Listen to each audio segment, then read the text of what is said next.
Understanding fuel exchange. Gaining a clear view of fuel exchange allows us to identify what type of exchange is occurring and if it's healthy for a system. There are 3 different types, and depending on how the fuel is used, it determines whether or not the exchange is harmonic, neutral, or parasitic. I'm going to use a story as a metaphor so we can reference it in the future to help us identify fuel exchange dynamics in other systems. The story is The Farmer and the Tractor. There's a farmer and he works a job driving a tractor. Every morning before work, the farmer goes and checks the fuel tank. When the farmer gets to the fuel tank, he sees there isn't much left. Half tank doesn't seem like enough for a full day's work. The farmer thinks it's his job to fill the tank up so he can have enough fuel for his tractor. Instead of pumping the fuel into his tractor, he pumps the fuel directly back into the tank. The farmer doesn't understand how the fuel system works. He thinks that his pumping the fuel into the top is what fills the tank up. When he runs the fuel back into the tank, it makes the fuel level look like it's going up, but it never actually fills. The farmer gets the impression that his actions is what's filling the tank up. He takes on responsibility as the one who's filling the tank, and completely abandons the tractor. One day he comes in and there's another worker. The other worker sees what he's doing and asks the farmer about it.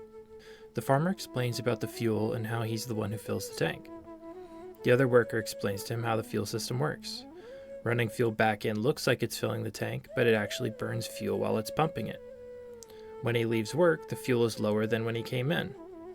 The fuel system begins refilling on its own automatically as soon as he begins resting from work. The sooner he's off work, the sooner the fuel system can begin to refill. The farmer listens and he tries it. He uses the fuel he has available and he leaves when he's out. When he returns the next day, to his surprise, the tank is totally full. He pumps it all into his tractor and is able to do an entire day of work. It turns out that a full tank of gas makes the tractor drive faster. He does twice as much work in half the time. As soon as the farmer starts trying to drive the tractor slower and make the fuel go farther, he cuts into the refueling for the next day and prevents the process from happening sooner. The tractor and the fuel system are optimized for performance, and they work best in tandem. Driving fast with a full tank of fuel in the tractor gives just enough time for the fuel tank to refill completely for the next day. Now let's use this example to understand people's fuel system. We become convinced that productivity is equal to how long we can work with less fuel in the tank. How much farther can we go while we're on low fuel? This applies even on small scale to like being in bed and scrolling on our phones when we should be going to sleep. Being tired and fighting the urge to sleep is the farmer running the fuel line back into the tank. The tractor is our body, and the fuel system is our natural ability to regenerate fuel and repair from the work we do. The sooner we begin to rest, the sooner we begin refueling. The longer we rest, the more fuel we accumulate for the next day.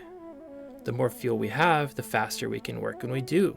It's a system designed for performance, and we use it like it's designed for prolonged labor. In the next video, we're going to go over 3 different types of systems: harmonic, neutral, and parasitic. We will explore the concepts and examples of each different type. I'll put a link to the next video on the screen.